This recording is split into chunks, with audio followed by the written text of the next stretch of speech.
thank you, patient attendees, for taking time out of your day to hear me out on the subject of all things payments. So what gives me the right to speak to you about that? I have been more than knee deep in recurring payments for about 30 years. And about 18 years ago, I started my own company. That was born out of working for a fairly small but burgeoning magazine subscription company. Last year, we just bumped into a company that didn't know we existed. We didn't really know they existed. They were bigger than us, but come to find out, we were doing very adjacent things. And ultimately, we merged, AKA they bought us in December of 2021, and we are now Optimized Payments. This is their tagline: turning payment processing insights into serious savings, analytics, insights, savings. Truth of the matter is, their kind of saving was money for merchants like you, but primarily enterprise merchants, saving them money by evaluating their fees, delivering insights that would drive down payment processing costs. So they saved money. We saved customers. We saved your customers. Like I said, we've been in business for 18 years. We've served 700 subscription companies. This is just a smattering of them, but it speaks to just the excitement around the subscription economy. We do have long-standing relationships in the dating community. Our first forays into that were right out of the gate in 2005, relationships with True.com, Community Connect, which is Black Planet and Asian Avenue, PLC, now Optimized Payments. At the end of the day, we exist to help membership, subscription, installment, any recurring billing companies maximize capture by, of course, minimizing churn, and along the way, minimizing fraud, chargeback, fees. And we try to re-engineer the merchant, the dating companies. One of the things we're able to do as we've grown is work with some of our larger clients at each of the major processors to be able to import raw data every day that we could then use to build out an analytics and a reporting tool for our customers that just simply isn't available through the processors themselves.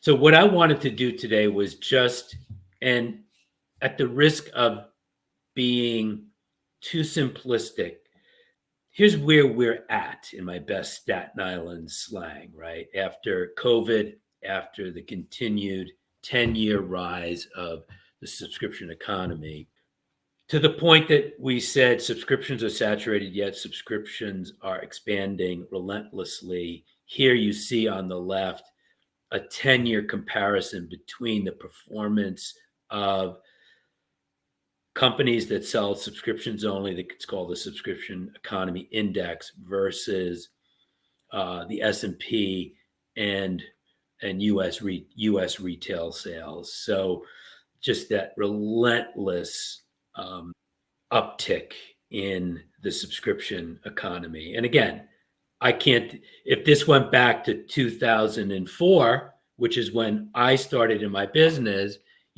I should, and I am on my knees every night, thanking God for almost happenstantially putting us in this position to serve such a burgeoning vertical.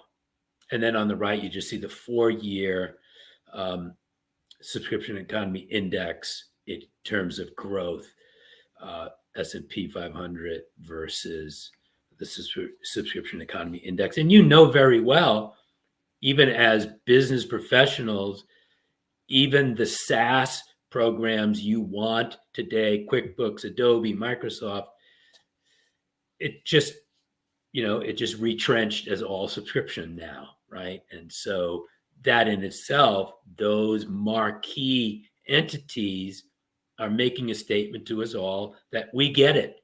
Subscriptions are for real, and they're going to capitalize on that. Wall Street Journal headline from last week, airlines, restaurant chains join the subscription bandwagon. Opportunity to book consistent revenue and retain customers bring various marketers to try subscription models. The reason I go here is because most of you have a subscription model. And you should know that because subscriptions have grown, because they actually have a foothold in the economy, granted 5 to 6%, but it's up from 1 to 2%, and 6% of a global economy on subscriptions is a pretty big deal. And everyone has skin in the game. So everyone's trying to make sure that all the tools and protections are in place to allow that to happen in the most appropriate way. And for you folks who are listening in, you just want to make sure that you can glom on to the best of the subscription solutions that you can.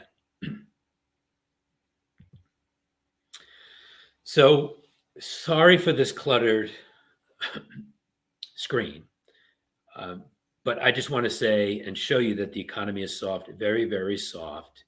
And just for the purpose of this portion, just look at the blue line, please. The blue line represents the percentage of overall declines for these 4 particular merchants that are caused by insufficient funds. And what we could say is these NSFs are increasing in every vertical. It applies to every demographic, and it's just more acute for some than others. In the upper left is a very high demographic Gold Coast file whose normal a year ago in March, only 10% of their declines were insufficient funds. March of 22, it's approaching 19%, so a doubling. And just below it is the ultimate downscale file. I can't tell you who it is, but it's a downscale file. It's $12 a month to 20-somethings. There's millions of subscribers, so this data is rich. And you could see that their normal decline rate is 40%. 40% of their declines are normally insufficient funds. It's been as high as 60, and now it's resting at 50. So all of this to just confirm that across the board, insufficient funds are decreasing in every vertical. And what that means, of course, is involuntary churn is climbing rapidly. So again, on the left, 3 examples. You're looking at approval rates now. When approval rates go down, churn goes up. And so again, across all verticals, among all of our merchants, whether it's a SaaS company like MailChimp or a dating site or a streaming site or a publisher, they're going down. And this is interesting too, because we're finding that one of the reasons things started to, obviously the economy is soft, people are struggling. making ends meet is a thing, right? Before COVID, you could see over there on the right at 2019, across all of our customers, 3.2% of sales were on prepaid cards. Then COVID kicks in. COVID relief is delivered on prepaid instruments. We see those starting to be used. Now, 6% in 2020 of transactions settle on prepaid instruments. Midway through 2021, a lot of merchants began to grapple with that negative impact, especially those serving hard goods. They had to turn that off and filter those. And now, Q1 2022, that's a complete Q1 2022 number. It's filtered to the point where prepaid utilization or allowance into the subscription funnel is less than it was in 2019. But even as prepaid cards are more aggressively filtered, you still need a plan to deal with them because, and this is from last week again, a headline, consumers will increase gift card purchases in 2022. And the gift card purchases are usually branded Visa and MasterCard. They usually have an average value of $25 to $35 on them. And they are your non-reloadable portion of gift card purchases in your ecosystem. The Fiserv study says is going to be a 57% increase in 2022 of gift card purchases, some of which will be used on subscriptions either purposely to limit the number of months they would be committed to subscribe for, or inadvertently.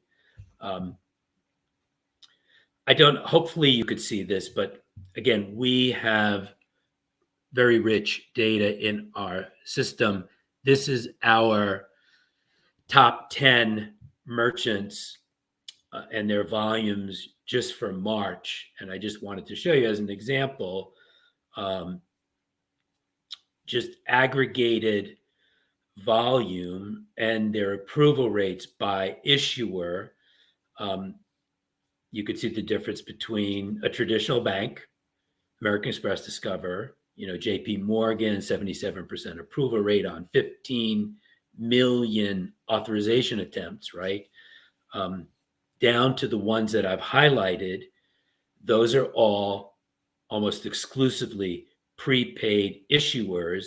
The first three, Bancorp, Sutton, Comerica, a mixture of reloadable and non-reloadable, Green Dot and MetaBank, almost exclusively non-reloadable. And again, you need a plan to be able to deal with those. Now, you may be, no judgment here, you may be satisfied to capture whatever cash you can. But if you let a Green Dot order in the front door or a MetaBank order in the front door, that one charge will likely be the only one that sticks. Okay, again, we said networks have created havoc by redefining declines. Some of you are familiar with the do not honor conundrum. That is, down through the years, the frustration of merchants having the largest portion of their declines being tagged as do not honor with no deeper insight into the cause of the decline. Again, it's a 30, 40-year period of frustration. And finally, in October, Visa first and now MasterCard on their heels basically went to their issuers and said, listen, you need to stop using do not honor as a cesspool. And they were very strong in their mandate to issuers to reconfigure those declines into more appropriate decline reason codes. And they've done that. The problem is that they're not done yet. So the red line, is the do not honor line, and you could see that it is simply gone down, and it has gone down, right? So where are all those going? They're going somewhere else. Some are going into new decline codes that were created. Some are being reallocated more appropriately to the right decline code. And some have already been acknowledged as being misattributed. Lower right-hand corner, for example, you see the purple line at the very bottom, and that's expired card. This is a merchant who had hardly any expired card declines for its history, and all of a sudden, that went up to 10 to 15%. Come to find out that this is a particular processor who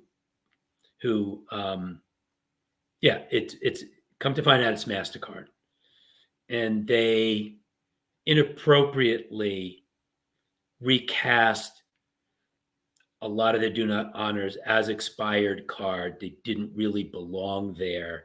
And so they've said that by the end of April, they will have reallocated them to the right decline.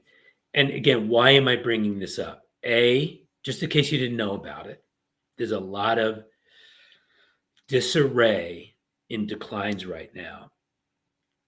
The best way to overcome that is for you to have, or if you outsource to a third-party billing platform, to have a system internally that understands the degree of success that you're experiencing with your decline recovery logic. And the best way to do that is to know how successful you are by decline type, by retry effort or attempt. And that way you can see what's really happening in your ecosystem. This is just an example, an anonymized example of a real merchant. I truncated it. They retry 5 times, 6 days apart, over 30 days. They want at least one retry into that second billing cycle, but then they have to end right there because they've got to make a decision on shipment. This is a hard goods product person, but they do a P&L on every retry, every decline response code, and by attempt. So they can look and see, at recovery attempt number 5, we're already negative in terms of P&L. We don't need to have that 5th retry. Let's end at retry number 4. Again, knowledge is power. It helps you recover more. It helps you waste less money, time, and effort on your recovery efforts, or increase them depending on the results. So I'd strongly encourage you to develop internally, even if it's less detailed than this, having a better sense of your current decline recovery performance. Networks are cracking down on chargebacks both ways, with consumers and with merchants. Hopefully, this is going to be moot to you.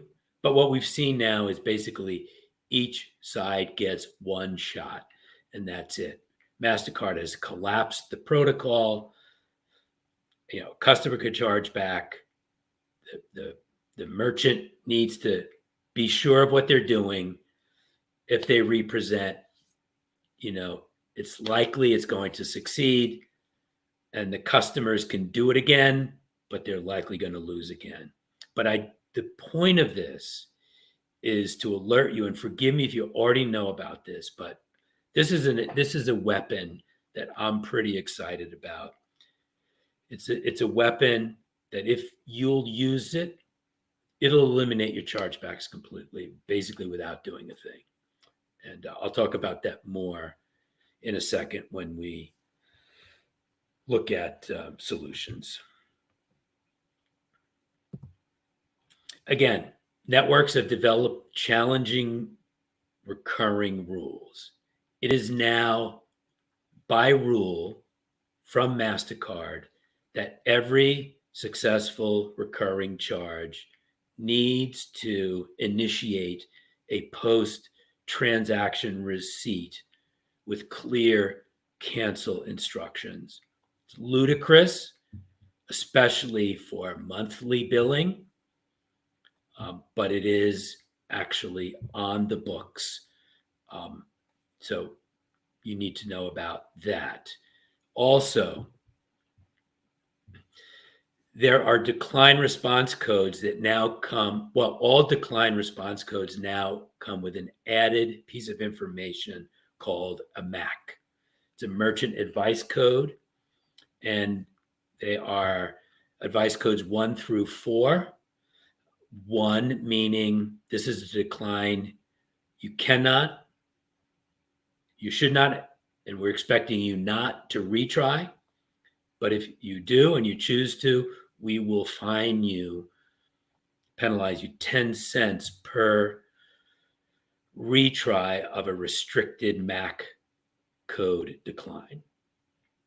And that's live with Visa and MasterCard. You may very well be aware that Visa and MasterCard both introduced excessive retry fines, 10 to 15 cents if you exceed their threshold of retrying, right? Again, they would say, we are just trying to rein in the merchants that retry every day for 90 days, every hour of every day for 30 days. And so they've created limitations, and those fines we see them every day for a lot of our customers, because if a lot of our customers, here's the thing, a lot of our customers have done the P&L, and they know whether or not they can exceed those retry limitations and still make a profit on those retries that go beyond those limitations. But just know that there's a 10 to 15 cent fine per excessive retry. And then there are pre-auth fines and penalties now. Both Visa and MasterCard hate the pre-auth unless it pertains to some sort of free trial or some sort of necessary delayed billing event. And so they now surcharge 3 to 7 cents on every $0 or $1 or less authorization.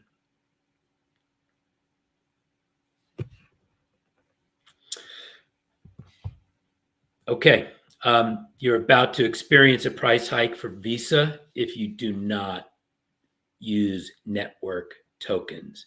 We're not talking about processor tokens. We're not talking about tokens you might get from a third party who tokenizes for you. We're not talking about your own internal tokens or encryption that you might use. We're talking about network tokens. For most of you, the predominant card product in Visa world is signature, product one, signature credit card not present. You pay 1.95% plus a dime for that today. That's your interchange. That'll go up 10 basis points in just 2 weeks or so to 2.05% plus a dime. We'll talk about what you should do about that. But just in case you were not aware of this, you need to be using network tokens. Otherwise, your fees will go up. If you're with a world-class payment processor, they've got a solution for you. They should have offered it to you already, but we could talk about how to work through that going forward. It's not, by the way, a demand. It's not even a mandate, but it's a strong encouragement for you to use network tokens.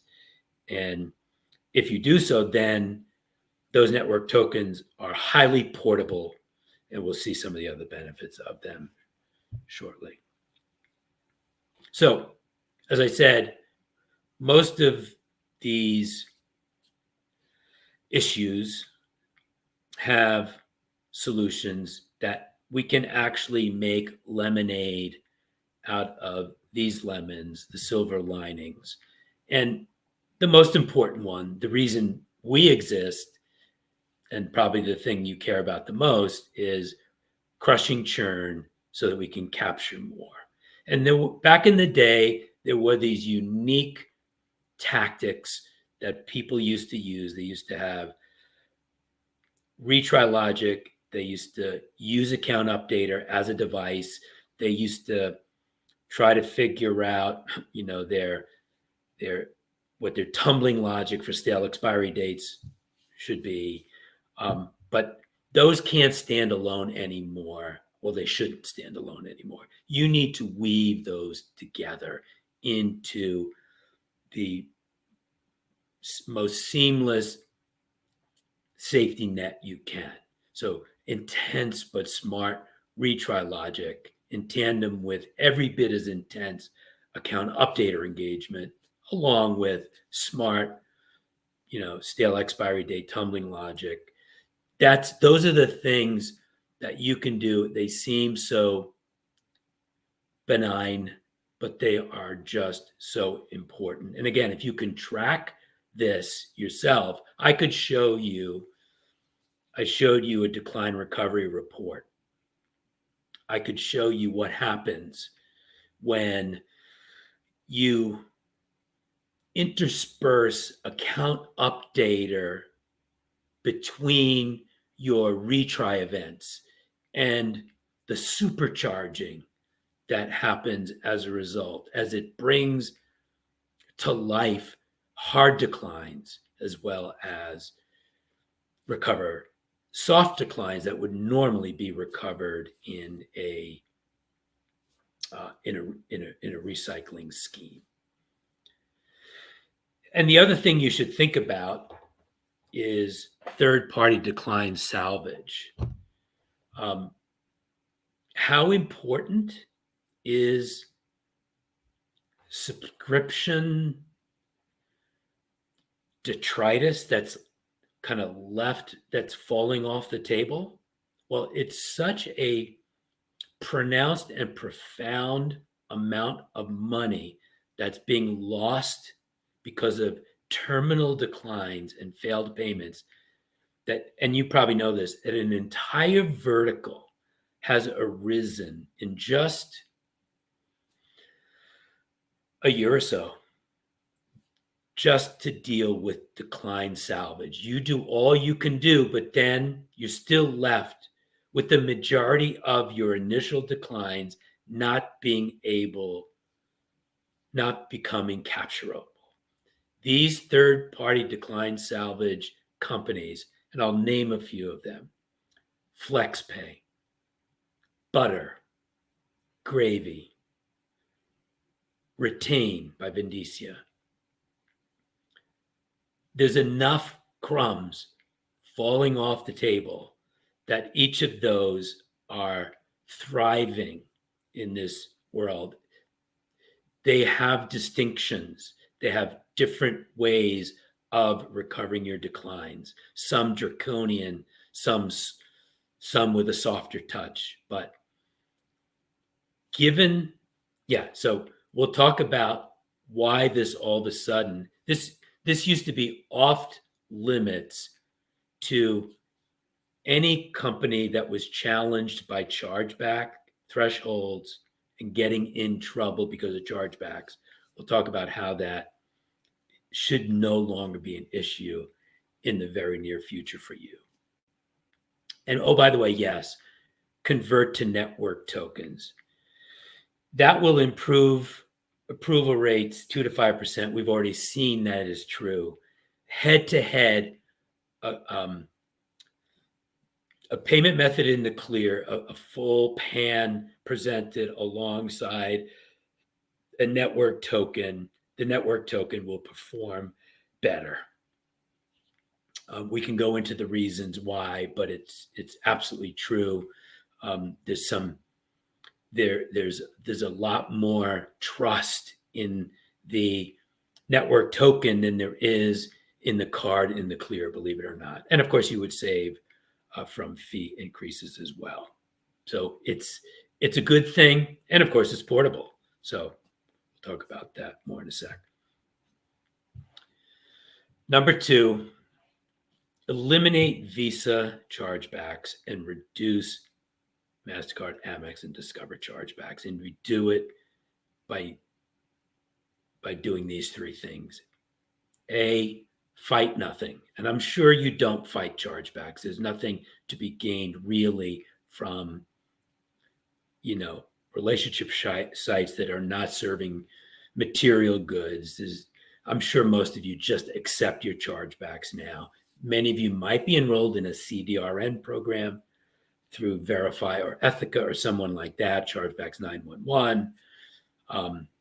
But if you fight nothing and enroll in RDR, which is a Visa product, you can almost instantaneously obliterate, eliminate, eradicate your Visa chargebacks. I included a map to show you the coverage of RDR as of January. It's even more now. And it's very, very effective. We work a lot with companies, nutraceutical companies, people search companies, dating site companies that historically are challenged by high chargeback rates.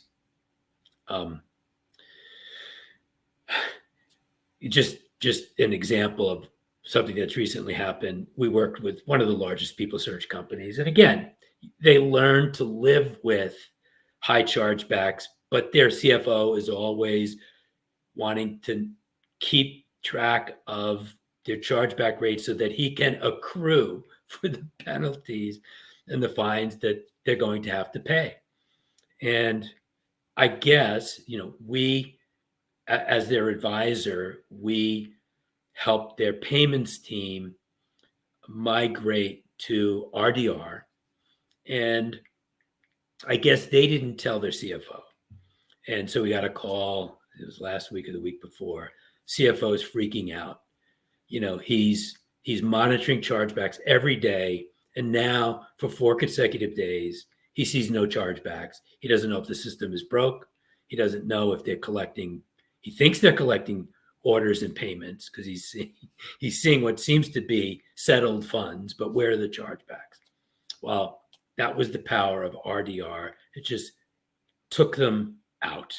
And now that puts that organization in a position to do some other things in relationship to, say, decline, salvage that they didn't have the opportunity to do before. So I would say this is almost a no-brainer for you all. And it's international. Fight nothing. Enroll in RDR for Visa. Enroll in CDRN for MasterCard, Amex, Discover.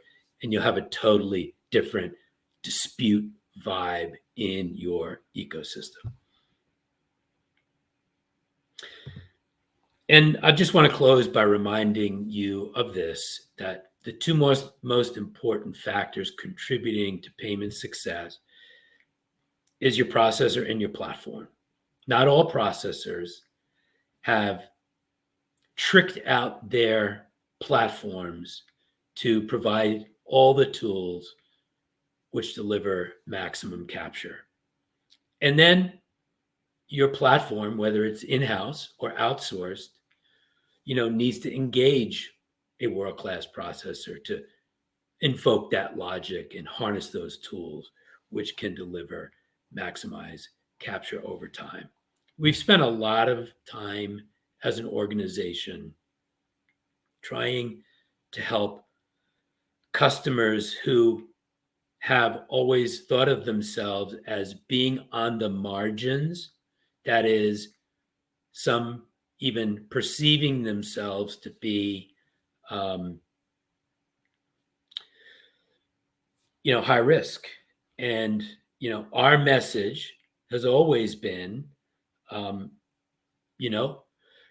if you think you're high risk, that's one thing. But if you are above board, then you should come out from behind the shadows and feast at the table of best practices that the best in class providers offer. And so we've moved many a company out from the shadows. And, when you do that, you could choose wisely, sleep soundly, and thanks for not sleeping through this presentation. Paul, might I ask actually, what is RDR and CDRN? Right. Yeah, so Visa created something called the Rapid Dispute Resolution product. And it's not, if you can navigate, you just need to know to contact. So it's a Visa product offered by Verify that you simply enroll in. Now, what ends up happening is Visa is mandating that all of its processors and acquirers comply with this, such that an RDR dispute is rendered differently from a chargeback dispute and it is bifurcated by the processor. And when it's sent back to you as a company, as a merchant, as a dating company, it has been separated. The RDR transaction is not counted in the chargeback equation, and that it has already been refunded. So what you're doing with RDR is called Rapid Dispute Resolution. If you enroll, then any Visa dispute that comes in from a customer is segued into what they call a pre-dispute bucket, resolved instantaneously. The customer is refunded. You're sent back the RDR transaction, and you handle it as if it was a refund, and you do whatever you would normally do with a customer who you refunded. And it's pretty amazing, right? And so it eradicates that. Now, CDRN. Can I just want to, can you feed in certain logic? So it's like, in these conditions, do an immediate refund. Okay, yes. Great. Yes, there are settings that you can say, these are my criteria for RDR up front and potentially RDR downstream after we fight. But yes, you can set up that criteria, and the criteria could be by product, right? You might be a dating company that has multiple sites, and one of which you don't ever want to fight those chargebacks, but other ones, you know what? You're going to hold people's feet to the fire for the service that you did provide. And if it's like 10 days over, fine, just charge it, give the money back. If it's like 11 days over, okay, we need to review it. Yes. So I think, okay, great. Yes. Cool. So RDR is that rapid dispute resolution. CDRN, everybody should be in CDRN. RDR is like CDRN on steroids. So CDRN, what it does is it you enroll by descriptor. So in RDR, you enroll by either company or company product or mid. In CDRN, you enroll by descriptor. The coverage is not as great. It's about 60% worldwide. But it does encompass Visa, MasterCard, American Express, and Discover. And it's called the Chargeback Dispute Resolution Network. You enroll so that if you enroll and your descriptor is dating.com, then when a dispute comes in to Wells Fargo from a Wells Fargo customer and the billing is on a Wells Fargo card, Wells Fargo is a participant in CDRN. They'll see the dating.com dispute. They will, through a portal, and you could deal with this through a portal, send it to dating.com, where you will have 72 hours to decide whether or not you just want to accept it by pushing a button or fight it, which case you wouldn't push the button. If you don't push the button and you want to fight it, then that chargeback will go into the chargeback equation. If within 72 hours you hit the button that says, I accept this, then it does not count as a chargeback. You're telling, by hitting I accept, you're telling Visa, MasterCard, American Express, and Discover, I refunded this customer. Right. Don't count it as a chargeback. Great. That sounds like very fair. So I've got one burning question, which I do want to bubble up, because I know everybody's going to have this question, really. And that is, if you were to make one recommendation for what you think is the best, most capable payment processing service provider in the North American region, which one would you recommend at this stage? I would recommend that there's a triad at the top. Oh, yeah. And so if the question were, I'm not shaping a question, but if it were, who are the best processors for the dating industry? Yeah. My short answer is the processors for Netflix, Hulu, Disney, Amazon, Apple, Stitch Fix, Chewy. And the reason is because they ride the most friction-free rails in payments. And so why wouldn't you want to use the most friction-free, best practices laden rails that exist? And like I said, we've tried to re-engineer the thinking of dating companies, people search companies, nutraceutical companies to not relegate themselves to lesser solutions under the idea that they are construed as high risk. And like I said, now granted, there are ethically challenged players in many verticals, but if in good faith, you're a legit and above board organization providing legit and above board products and services, we encourage coming out of the shadows and feasting at the table of best practices that the world-class processors can set for you. Now, they have the reputation of being onerous because they are, because they're so big, right? So the big three are Chase, FIS WorldPay, and believe it or not, in the US now, Adyen. So those are the big three. Adyen has really replaced First Data as the number three guy. So second tier would be First Data, Fiserv, Stripe, and Braintree. That would be second tier. Marquee, world-class, best practices laden to the max would be those top three. And they have 90% plus market share of all recurring billing events in the world, Yeah. no Wow. less North America. We did The have had them challenge, come of course, through. Yeah. the challenge, of course, is getting them to pay attention to you. Right. And I'm Yeah. not, but we, if we're in the mix, we're going to take it right to where people need to be. Not a sales. There's no sales on our part, but Yeah. a lot of this is knowing who to go to be heard.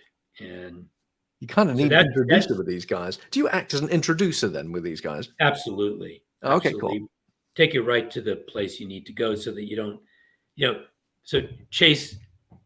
So if you looked at the partner list, Yeah.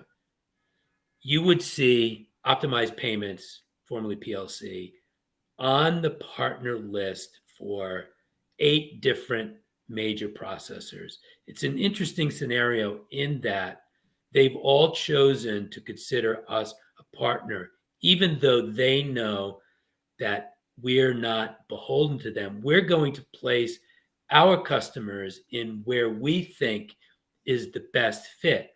The best fit is not only the transactional needs of the customer, which of course are big, that's a big deal, but also the cultural fit. And there's no,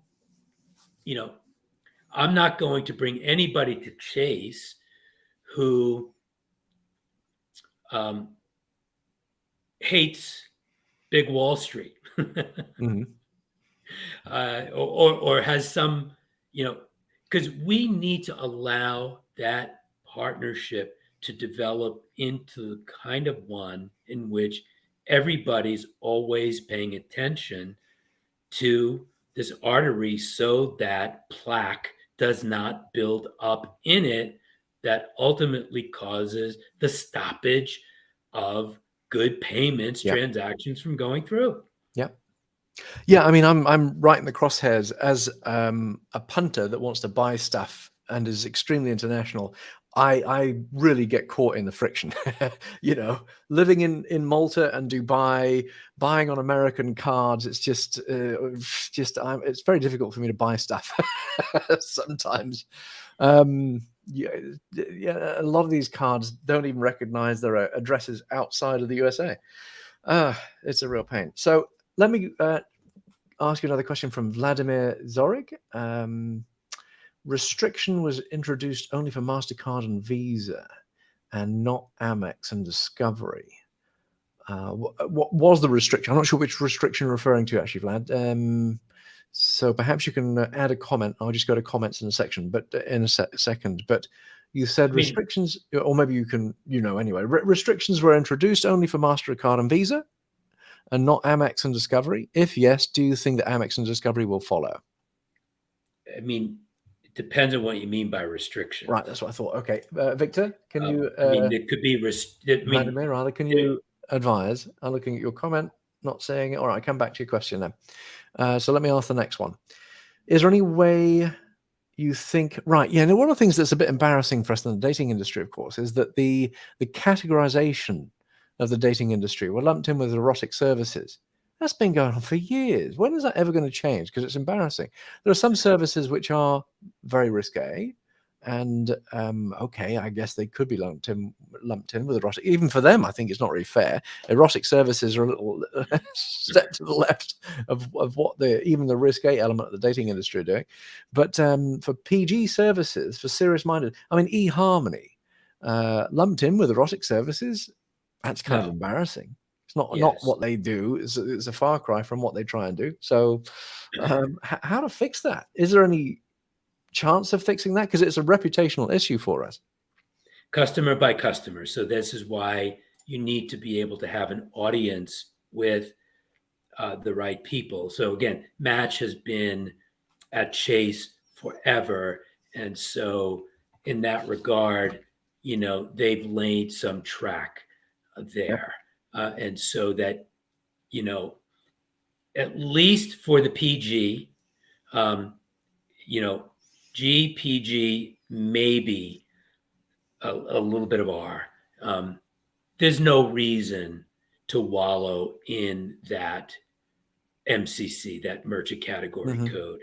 And even if you are constrained to that, if you are with a Chase or a WorldPay or an Adyen, then that mitigates, that blunts the force of it almost completely. So there's a lot of forces at work. There's a worst of all worlds is when you are in that category and you're with a a distress processor, right? That's the worst of all worlds. Now you're going to pay the highest fees in the world. You're going to get the lowest approval rates in the world. You're going to maintain you're going to maintain your less than, pristine reputation. We want to get you out of that, right? And so the best U.S. processors will entertain the notions and accept the dating company for what it is actually doing. Gotcha. If it's ER, yeah. Noted. All right, that's great to know. Thank you. That's encouraging. It'd be nice to have a different category. Dating company. You know what? That's a good point. That's a good point. And I'll be actually seeing Visa MasterCard folks next week. I'm going to the FIS WorldPay Emerald Conference. Both MasterCard and Visa are sponsoring. You know what? I'm going to put that down as a question. Because it's been like that for years. And I remember specifically having a conversation with the CEO of eHarmony, and that was the thing that we talked about. It's like, why can I help with that? Or, no, I can't help. But I think Paul might be able to help with that. That was years ago. I think I talked to there was another Optimal Payments. I talked to a lady at Optimal Payments, who you probably know. I can't remember her name right now. So you mean Optimal Payments, now PaySafe? Yeah, that was years ago. They were a client years ago, and PaySafe, eh? Right, of course. There's PaySafe Card. They were also a client. Interesting. They merged. So yeah, I mean that would be phenomenal. I mean that would be a huge win, I think, for the industry from a reputation standpoint. It might not affect the big companies, but we're a small company going in we often get misconstrued. The startups have a hard time rolling out. It's tough to get on Apple. It's tough to get on, not so tough, but getting tougher to get on Android. Facebook is tough to advertise on. It seems like it's an uphill battle for startups these days. And then to be greeted with erotic services, can we have 10%? It's like, because we don't know you. It's a bit not cool, isn't it? So that is not fair. Not fair. Yes. So let me ask you another question here. Let's have a look. So we've got Vlad. Let's see if you're still here and you've got your comment on this. There we go. For dating companies, it's really hard to get merchant accounts and really easy to lose from my past experience. Right, yeah. Right, so I'm not sure on the clarification on your question. So, Vlad, I'm going to move on to the next question.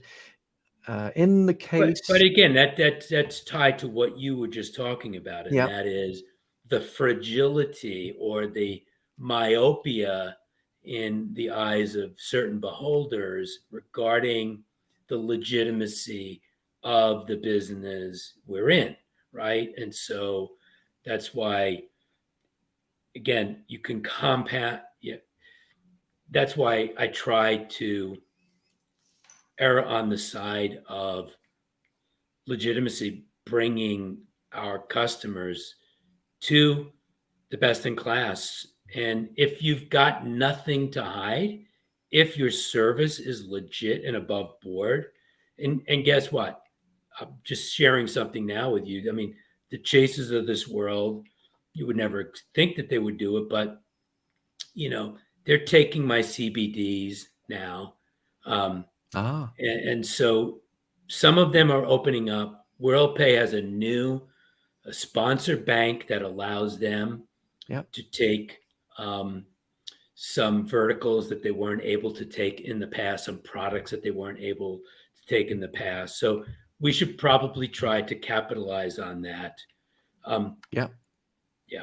I just think a further breakout would be respectful of the work and the tenure of the dating industry. Agreed. Simple as that. Just have a dating category, or not even a dating category, having a dating and online social communities, social networks. I mean, that would give greater clarification. Makes sense. Because, there's so many other categories that are inexact as well. They're inexact. Yeah. And but it's all a far cry sorts from of erotic services. yeah. Not really. But yeah, we're in the business of love, not necessarily the business of sex, although people do have a lot of it as a consequence of what we do when we're a step removed.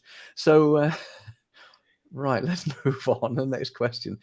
Here we go. In the case where a dating company has significant add-on sales, like events or coaching, right? These can be bigger ticket items, $100, $500, $1,000 even. How to best set this up? I mean, because you've got a scenario where companies are charging $20 a month, $10 a month, and then you've got a scenario where all of a sudden there's $1,000 charge. Yeah. And that isn't greeted so favorably by processors. Like, what's going on here? So how do we set that up so that we can provide more clarity at the outset and less surprises later on? Well, again, a lot will depend on who you're engaging on the processor side. The major processors have no problem with this at all. They understand this completely. Matter of fact, we work for some, some big companies that have both a subscription side and an advertising side, and it's and the advertising dollars are a lot bigger than the subscription products, which are 10, 12, $15. So most processors have kind of a merchant account hierarchy that has subdivisions, and the subdivisions could be the unique dating sites or could be events and other upsells of particular products, right? So in the normal course of processing at a legitimate processor, this should be fairly easy to set up. So it's really down to the processor. So we're back to like, we want to be with the top 6. I can see many companies having a hard time signing up with these top 6 because they're just not of an echelon where they can get in with them. So is there a precursor payment processor that is well respected by this top 6, that if you came in from this other processor, then you'd be more likely to get their attention, Absolutely. I've described who's in the first tier, who's in the second tier. Third tier does not mean marginal or bad. It just means capable. They're the next level down. Yeah. They're held in high esteem. Yeah. We're not anywhere near close to being in high risk territory. So the answer to your question is yes. I'd be happy to talk to anybody about that, risk-free, Cool. fee-free. All right. Who do you like as third tier for the dating industry? For a start, some of them are ISOs.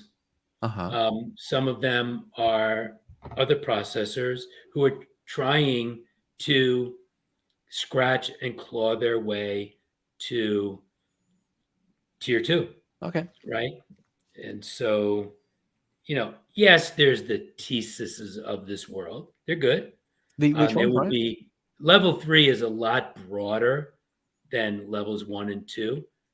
Level 3, which are of good processors, how about payment wall? Companies like that include some ISOs as well, whose names I could share with people. Yeah, that would be huge. I'd love to get some. I mean, to list those would be super, super useful. That would be quite a nice post on OPW. So I'll follow up with you on that point. Okay. I don't know if you remember Honor Gunday from Payment Wall. He had some heritage in the dating industry and went off to start quite a sizable payment processing company that's quite internationally capable. He was from Turkey, helped run a huge social network in Turkey, then made that bounce and started Payment Wall. This is like hundreds of employees at this stage. Is that one of your third tiers, I wonder? You'd have to tell me the company. Payment Wall. Payment Wall. I have a call set up with them. Oh yeah, great. I'll find out. Cool. Okay. On as the CEO, very nice fellow with a heritage in dating and social, by the way. So he Okay. knows our kind, which is good, right? Yeah. Yeah. So, Yeah. yeah, sorry. No, I mean, so if you're a business that sells other things, Yeah. you know, how to, there's lumping that in regards to the customer themselves if they are a subscriber, but they also purchase something, a lot how you how you process that really depends on a couple of things. Number one, what does the customer expect? How do they expect to be billed for it? There's no right or wrong as to whether you say bundle the charges or line item bill them.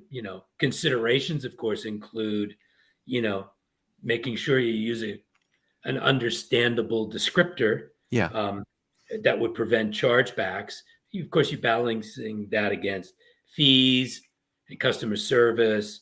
Um, but again, a lot of it, as you said, relies on the ability of your platform and your processor to be able to either bundle or unbundle in a feasible manner. So platform and processor reliant, really. Got it. Now, let me look down the list here, make sure some of these might have jiggled around. So here we go. This is from Peter Christopher. Is it a bigger red flag to have 4 weekly charges rather than one large, say, $2,000 charge?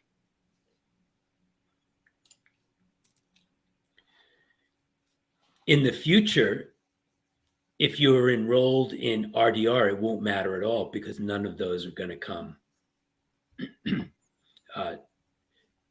to be recognized as chargebacks. Again, remember, you're up against, for Visa, a 0.9% chargeback threshold. Yeah. And merchants go back and forth between wanting to bundle up into one charge so that they'll only get one chargeback and they'll only pay the fees associated with one charge. The problem always ends up being if, in fact, that bundling renders, if the descriptor on the credit card does not correlate with the bundle, then it might cause a chargeback as opposed to a clear description of those 4 charges. So you've got to test that out. But if you're, going forward, hopefully if they enroll in RDR, then it doesn't matter. And I guess the other function of that is the NSF function, right? If they don't have the money, if they don't have $1,000 or $2,000 in the account, but they got $500, then that is a super point. Thank you for bringing it up. That's exactly the case. And they probably already know, if they have any analytics internally, the degree to which their customers pay on debit versus credit. I'm speaking in the US now. And, the great news about debit, if people use debit in one respect, it means that it's been construed to be a budgetary item, right? Because a debit card is connected to a consumer's checking account, right? And so things that are coming out of one's checking account are often construed to be part of a consumer's budget. However, checking accounts have less available funds in general than a credit card does, right? So that's the good news, bad news about debit card utilization. And it would seem to be you'd have to reconsider the nature of your client base. If they're affluent, then a couple of grand is no big deal, maybe. No But big deal. if not so affluent, then they might forget, not quite have a handle on their accounts. It might do them a favor to do $500 every couple of weeks for, or even a month, every month for 4 months. So maybe offer it and let the client decide, right? So true. So true. Peter also asked, can you use network tokens with phone-based sales? So Peter, I think your distinction is, I'm not quite sure your distinction. I think I'll just let the question stand, Paul. Yes, you can, and you need to, right? And so we can, again, the major processors have already surfaced the solutions that are seamless, that allow them to intercede on your behalf to go out and secure the network tokens for you to then utilize in an ongoing fashion. So the answer to the question is yes, but again, as usual, much is predicated on the ability of your processor to do those for you. Or you could engage a third party, or you could actually engage Visa. This is the first time in which you've got the ability to engage, to integrate directly with Visa and MasterCard to get those tokens yourself. But the easiest way to do it is seamlessly in transaction processing with your processor to allow them to do that for you.